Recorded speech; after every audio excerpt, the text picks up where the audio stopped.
जय श्री राम मित्रों, आज हम बात करेंगे उस वेब सीरीज के बारे में जो वेब सीरीज इस देश की और इस देश के वासियों की छवि को धूमिल करने में कोई कसर नहीं छोड़ रही है। हाँ, मैं बात कर रहा हूँ पाताल लोक की। मंदिर में मांस, बलात्कारी हिंदू, डरे हुए मुसलमान और डरे हुए पत्रकार, सेक्स और हिंदू फोबिया से सना हुआ है पाताल लोक। कभी इस देश में केदारनाथ, तो कभी पीके, तो कभी पाताल लोक। शायद इस देश में स्वतंत्रता कुछ ज्यादा ही है वामपंथियों को।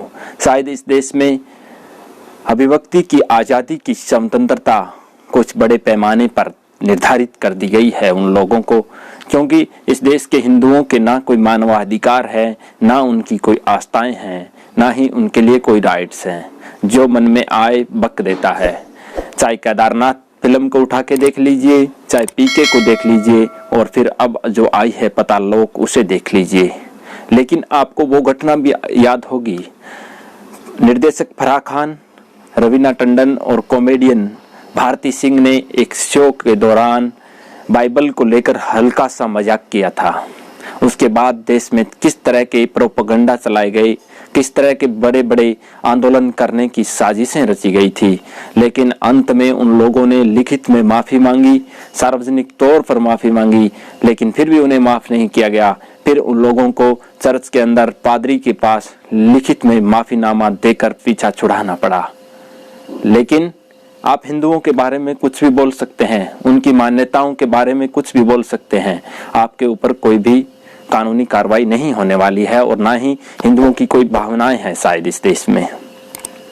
आज हम इस पाताल लोक के बारे में 7 पॉइंट्स के माध्यम से उसका विश्लेषण करेंगे। और इससे पहले मैं आपसे कहना चाहता हूं कि आप इस वीडियो को पूरा देखिएगा और शेयर कीजिएगा और चैनल को सब्सक्राइब कीजिएगा। अब इस पाताल लोक के उन बिंदुओं के बारे में हम बात करते हैं जिन बिंदुओं को लेकर इस देश में पाताल लोक को वॉकआउट करने के लिए बड़े पैमाने पर मुहिम चलाई जा रही है सोशल मीडिया के ऊपर। लेकिन आखिर क्यों और किस लिए ये सब हो रहा है? इस पाताल लोक के अंदर हम उन 7 बिंदुओं को विस्तार से समझते हैं और उस पर विस्तृत चर्चा करते हैं, जिसके माध्यम से समझते हैं कि इस पाताल लोक के द्वारा किस प्रकार से हिंदुत्व को टारगेट किया गया है, हिंदुओं को टारगेट किया गया है, हिंदुस्तान की छवि धूमिल करने का प्रयत्न किया गया है। नंबर 1 है हिंदूवादियों से लोग डरते हैं क्योंकि वो मारकाट मचाते हैं। नंबर 2 है इस्लामी फोबिया से ग्रसित है ये देश। नंबर 3 है पत्रकारों पर हो रहे जुल्म और मीडिया की स्वतंत्रता पर कहीं ना कहीं प्रश्न चिन्ह है। मंदिरों में पुजारी जनेऊ पहनकर पराई स्त्रियों का के साथ सेक्स करते हैं। एक कुतिया का नाम सावित्री रखा गया है।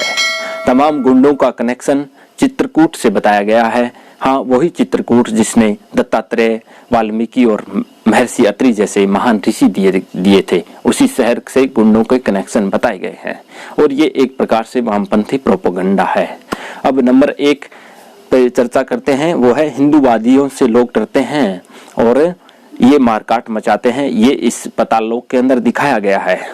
और आपको याद होगी वो जुनैद हत्याकांड वाली घटना, जो आखिर में रिपोर्ट आई थी, उसमें बताया गया था कि सीट विवाद को लेकर ये घटना घटित हुई थी, ये हत्याकांड हुआ था। लेकिन इस पाताल लोक वेब सीरीज के अंदर इसे बीफ के लिए हुई हत्या और हिंदुओं द्वारा मॉब लिंचिंग किया जाना दर्शाया गया है। इससे आप अंदाजा लगा सकते हैं कि इस वेब सीरीज का असली मकसद क्या है। नंबर 2 है इस देश को इस्लामी फोबिया से ग्रसित बताया गया है। जिस देश में जो लोग 25 करोड़ होने के नाम पर दंभ भरते हैं कि 15 मिनट के लिए पुलिस को हटा दीजिए, हम सारा हिसाब किताब कर लेंगे, उस देश को इस्लामी फोबिया से ग्रसित बताया जाता है।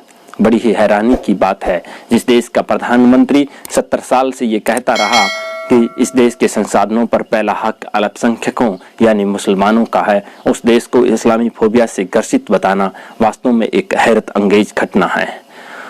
और इस वेब सीरीज के अंदर ये भी दिखाया गया है कि किस प्रकार से पत्रकारों पर जुल्म हो रहे हैं, पत्रकारों को डराया जा रहा है, आईटी सेल की टीमों द्वारा उन्हें ट्रोल किया जा रहा है और मीडिया के ऊपर स्वतंत्रता नाम की कोई चीज नहीं रही है। उनकी स्वतंत्रता के ऊपर प्रश्न चिन्ह लगा दिए गए हैं, उन्हें प्रताड़ित किया जा रहा है। जबकि इस देश के पत्रकार आए दिन वर्तमान सरकार और हिंदू धर्म के प्रति तरह तरह के सवाल खड़े करते हैं और तरह तरह की आग उगलते हैं, लेकिन फिर भी इन्हें उनकी स्वतंत्रता का खतरा लगता है। पत्रकारों को डरा और सहमा हुआ बताया जाता है। नंबर 4 है कि इस देश के पुजारी जनेऊ पहनकर पराई स्त्रियों के साथ मंदिरों के अंदर सेक्स करते हैं। इस प्रकार से इस वेब सीरीज में हिंदू धर्म के बारे में दर्शाया गया है। ये साबित करने की कोशिश की गई है कि इस धर्म के अंदर व्यभिचार इतने पैमाने पर बढ़ा हुआ है कि सरेआम मंदिरों को कोठों की भूमिका में दर्शाया गया है, जो कि शायद मुझे लगता है कि इससे भावनाएं आहत हो सकती थी। अगर किसी गुरुद्वारे और मंदिर के अलावा अगर कोई मस्जिद होती या कोई गिरजाघर होता तो शायद उनकी भावनाएं आहत हो सकती थी, लेकिन हिंदुओं की कोई भावनाएं नहीं है। अगला 5 नंबर पॉइंट ये है कि एक कुतिया का नाम सावित्री रखा गया है। आप अंदाजा लगा सकते हैं कि इन फिल्मी गुंडों के कुत्तों के नाम टॉमनी, रॉकी, रूबी ये वो होते हैं, लेकिन उन्होंने इस वेब सीरीज के अंदर सावित्री रखा है क्योंकि ये दक्षिणी पंथी विचारधारा को एक्सपोज करना चाहते हैं, उन्हें बदनाम करना चाहते हैं। इसी के आधार पर यह नाम रखा गया है। और 6 नंबर जो पॉइंट है ये वो है कि तमाम गुंडों के कनेक्शन उस चित्रकूट शहर से दिखाया गया है जिस चित्रकूट का रामायण से संबंध है, जिस चित्रकूट ने दत्तात्रेय, वाल्मीकि और महर्षि अत्रि जैसे महान ऋषियों को दिए। उसी चित्रकूट से तमाम गुंडों के संबंध दिखाए गए हैं और वो तमाम रामायण से संबंधित शहर हैं, उन्हें उस वेब सीरीज के अंदर टारगेट किया गया है। क्यों? अगर वो किसी शाही इमाम या किसी मस्जिद का नाम ले लेते तो शायद उसकी भावनाएं आहत होने का मुकदमा दर्ज हो जाता, लेकिन हिंदुत्व सबके लिए है, उसके ऊपर कोई भी ज्ञान फैल सकता है, कोई कुछ भी लिख सकता है, उसके बारे में उनका विरोध करने वाला कोई नहीं है और शायद उनके लिए उनके अधिकार हैं, अभिव्यक्ति की आज़ादी है, तमाम तरह के राइट्स हैं। ये पाताल लोक है जो कि एक वामपंथी प्रोपोगेंडा है।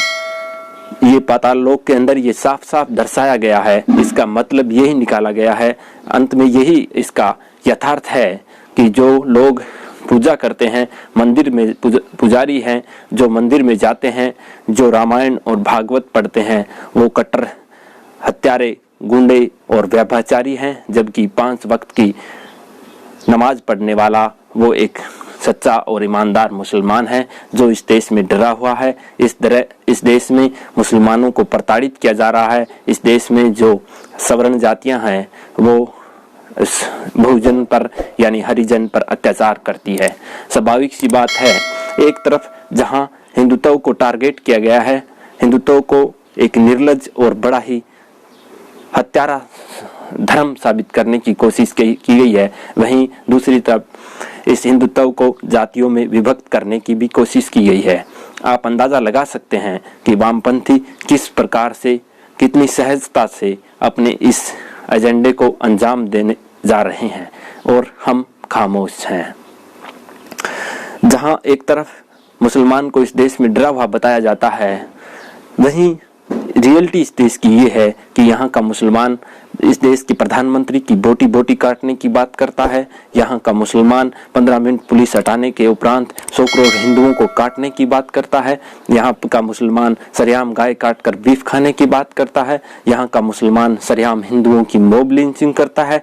यहाँ का मुसलमान सरेआम यहाँ के धार्मिक स्थानों को टारगेट करता है, यहाँ के धार्मिक साधुओं को, हिंदू आइकन्स को टारगेट करता है। लेकिन फिर भी ये वेब सीरीज बड़ी ही उदारतापूर्ण तरीके से मुसलमानों की हिमायत कर रही है, लेकिन फिर भी हम अंधे और अपनी आंखों पर पट्टियां बांधकर इस वेब सीरीज का समर्थन कर रहे हैं, उस वेब सीरीज को देखने का काम कर रहे हैं। हमें इस वेब सीरीज का वॉकआउट करना चाहिए और हमें इसके ऊपर FIR फाइल करना चाहिए ताकि आगे से कोई शख्स इस प्रकार की गुस्ताखी करने का दुस्साहस न करे। मिलते हैं अगले एपिसोड में किसी नए विषय के साथ, तब तक के लिए नमस्कार, जय श्री राम।